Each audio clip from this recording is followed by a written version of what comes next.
I have the pleasure of presenting to you the leader of the Nigerian delegation, Brigadier Garba.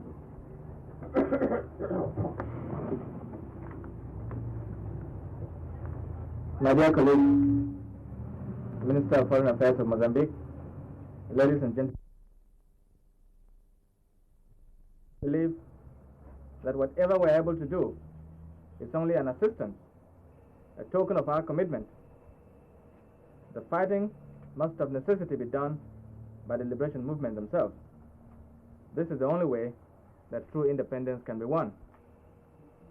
For this reason, that the government of Nigeria has decided to make $250,000 available to help the Africans who are already liberated to participate.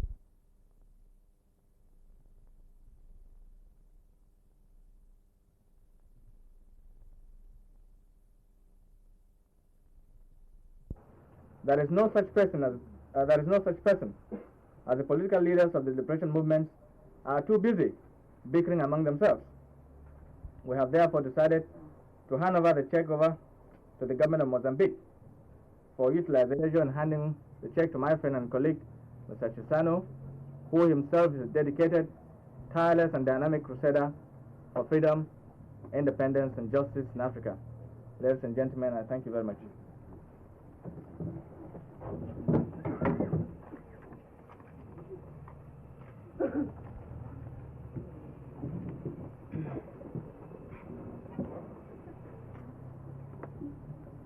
In South Africa, in Southern Africa, are receiving these funds on behalf of the fighting people of Zimbabwe, and Mozambique is not going to use this money for other things but only for that purpose. So whether they are satisfied or not, maybe this will be proved by the results.